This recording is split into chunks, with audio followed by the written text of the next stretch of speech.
दोस्तों, आपकी जिंदगी में कोई बार बार नहीं आएगा, इसलिए हर एक उस इंसान की कदर करना सीखो जो आपके पास है। नमस्कार दोस्तों, मैं ज्योतिष आचार्य आप सभी का अपने इस YouTube चैनल पर हार्दिक स्वागत करता हूं। आज का यह ज्योतिष का कार्यक्रम मेष राशि के लिए बेहद ही खास और महत्वपूर्ण रहेगा। दोस्तों, 22 अप्रैल को एक बहुत ही बड़ा महापरिवर्तन होने जा रहा है। देव गुरु बृहस्पति 22 अप्रैल को राशि परिवर्तन कर रहे हैं। बता दें, बृहस्पति मीन राशि से निकलकर के मेष राशि में ट्रांजिट करेंगे और पूरे एक साल तक आपकी राशि में विराजमान रहेंगे। दोस्तों, देव गुरु बृहस्पति पूरे एक साल तक एक राशि में रहते हैं, यानी कि अब 12 साल के पश्चात आपकी राशि में देव गुरु बृहस्पति फिर से वापस आ रहे हैं। तो ऐसे में दोस्तों, आज के इस वीडियो में जानेंगे कि देव गुरु बृहस्पति का राशि परिवर्तन आपके लिए क्या लेकर के आ रहा है। बड़े ध्यान से सुनना दोस्तों, सिर्फ सुनना ही नहीं है, हर एक बात को समझना है, क्योंकि मैं आपको हर एक बात समझाऊंगा।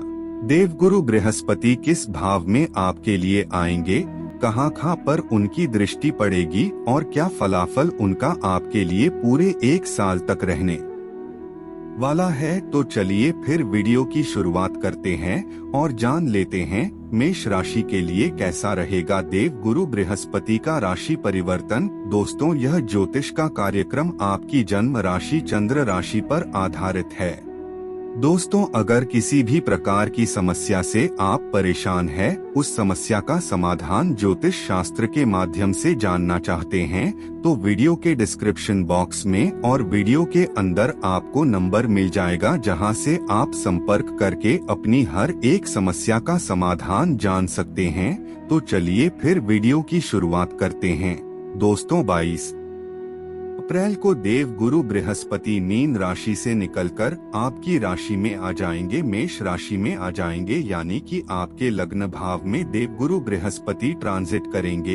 अगर देव गुरु बृहस्पति की दृष्टि के बारे में बात की जाए तो लगन भाव में ट्रांजिट करने वाले देव गुरु बृहस्पति की पंचम दृष्टि आपके संतान भाव पर, सप्तम दृष्टि आपके वैवाहिक जीवन पर और नवम दृष्टि भाग्य भाव पर पड़ेगी। तो दोस्तों, जो प्रथम भाव होता है वह जन्म कुंडली में हमारे स्वास्थ्य को प्रदर्शित करता है, हमारे इम्यूनिटी सिस्टम और व्यक्ति अपने स्वयं के बारे में प्रथम भाव से जानता है। प्रथम भाव में गोचर करने वाले देवगुरु बृहस्पति की पंचम दृष्टि आपके पंचम भाव पर पड़ेगी। तो ऐसे में अगर पेट से संबंधित या फिर स्टमक से संबंधित कोई समस्या आपको पिछले समय से चल रही थी, लीवर की प्रॉब्लम चल रही थी, तो ऐसे में गुरु की पंचम दृष्टि से उस समस्या से आपको राहत देखने को मिलेगा। दोस्तों, देवगुरु बृहस्पति केंद्र में ट्रांजिट कर रहे हैं पहले भाव में, यह बहुत ही अच्छी बात कही जा सकती है। गुरुदेव बृहस्पति के प्रथम भाव में आने से आपको समाज में मान सम्मान और फेम प्राप्त होगा, अचीवमेंट करने का योग बढ़ेगा। इसके साथ ही दोस्तों, जब देवगुरु बृहस्पति पहले भाव में गोचर करते हैं तो इससे सामाजिक कार्य के साथ साथ आध्यात्मिक कार्य में व्यक्ति की रुचि बढ़ने लगती है, यानी कि आपको इस एक साल के अंदर कहीं न कहीं सामाजिक कार्य करते हुए देखे जाएंगे।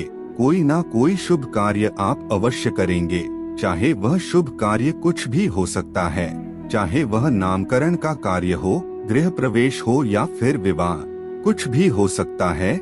लेकिन सामाजिक और मांगलिक कार्यक्रम में इस एक साल के अंदर आप अवश्य सम्मिलित होंगे। तो वहीं दोस्तों, देवगुरु बृहस्पति की पंचम दृष्टि आपके पंचम भाव पर पड़ रही है। ज्योतिष शास्त्र में पंचम भाव को संतान का भाव कहा जाता है।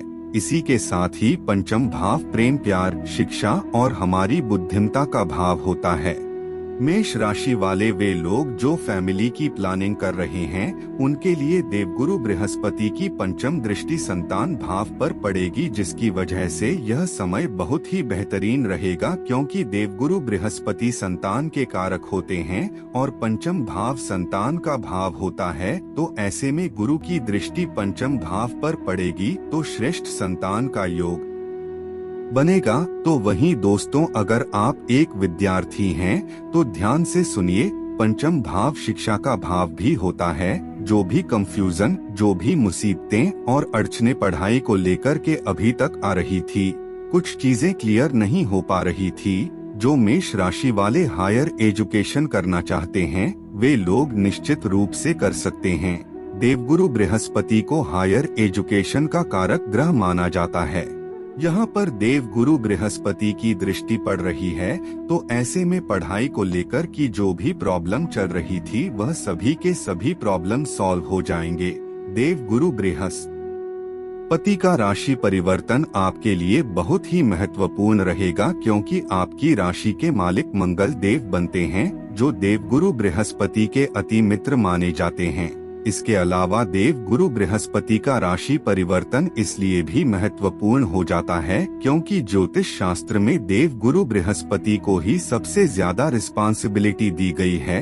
वह देवताओं के गुरु माने जाते हैं, उनके पास सबसे ज्यादा कारकत्व है। जैसे वह संतान के कारक होते हैं, इसी के साथ ही बड़े भाई बहन, विवाह, सुख समृद्धि और धन के कारक ग्रह माने जाते हैं। ऐसे में गुरु बृहस्पति 22 अप्रैल को अपने मित्र के घर में केंद्र में प्रवेश कर रहे हैं, क्योंकि पहला भाव केंद्र का भाव होता है और ज्योतिष शास्त्र में केंद्र के घरों को अत्यंत श्रेष्ठ कहा गया है। प्रथम भाव में गोचर करने वाले देवगुरु बृहस्पति की सप्तम दृष्टि आपके सप्तम भाव पर पड़ेगी। इसका मतलब आपके वैवाहिक जीवन पर देवगुरु बृहस्पति दृष्टि गोचर करेंगे। आपके मन में जो भी प्रश्न थे विवाह को लेकर, चाहे आपका विवाह नहीं हो रहा था, रिश्ते तो आ रहे थे लेकिन किसी न किसी कारणवश टूट जा रहे थे, तो ऐसे में दोस्तों अब आपको खुश हो जाना चाहिए, क्योंकि देवगुरु बृहस्पति की सप्तम दृष्टि अब आपके रिश्ते को मजबूत करेगी। आने वाले 1 साल के अंदर जिन लोगों का विवाह नहीं हो रहा था उन लोगों का विवाह संभव हो जाएगा। अगर आप कोशिश कर रहे हैं तो निश्चित रूप से आपको सफलता की प्राप्ति होगी। तो वहीं दोस्तों देवगुरु बृहस्पति की नवम दृष्टि आपके नवम भाव पर पड़ रही है। आने वाले 1 साल तक दोस्तों ज्योतिष शास्त्र में नवम भाव को पिता का भाव कहा जाता है। इसी के साथ ही यह धर्म, कर्म, अध्यात्म और भाग्य का भाव भी होता है। देवगुरु बृहस्पति नवम भाव पर दृष्टि डालकर के पिता के साथ रिश्तों में मधुरता लाएंगे। अगर पिछले कुछ समय से पिता के साथ आपसी अनबन चल रही थी, तो अब रिश्तों में मिठास देखने को मिलेगी। आपको धार्मिक यात्राओं का सुख प्राप्त होगा। आने वाले 1 साल के अंदर आप कई धार्मिक कार्य में सम्मिलित हो सकते हैं। अगर पिछले कुछ समय से आपके पिता के स्वास्थ्य में गिरावट देखने को मिल रही थी, तो उस समस्या से भी अब आपके पिता को राहत देखने को मिलेगी। दोस्तों देवगुरु बृहस्पति भाग्य के कारक होते हैं और नवम भाव भाग्य का भाव होता है। ऐसे में भाग्य भाव में देवगुरु बृहस्पति दृष्टि डालकर कि आपके भाग्य को मजबूत करेंगे। अभी तक आपके भाग्य में जो रोड़े लटक रहे थे, आपके कार्य बीच में ही रुक जा रहे थे, वे सभी के सभी कार्य पूर्ण हो जाएंगे।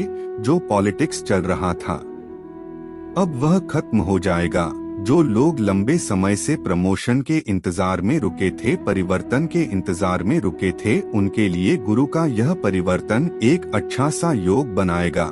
हाँ, अगर आपकी जन्म कुंडली में गुरु की पोजीशन बहुत ही ज्यादा खराब है, अगर आपकी कुंडली ही बहुत खराब है, अगर आपकी कुंडली में नवग्रहों की स्थिति खराब है, दशा महादशा अच्छी नहीं चल रही है, तो फिर इसमें आप हमें या फिर हमारे कार्यक्रम को दोष नहीं दे सकती, क्योंकि आपकी कुंडली में दशा महादशा बिल्कुल ठीक नहीं चल रही है। तो दोस्तों कैसा लगा आपको कार्यक्रम, कमेंट करके अवश्य बताइए। फिर मिलेंगे एक नया और ताजा एपिसोड में, तब तक के लिए नमस्कार।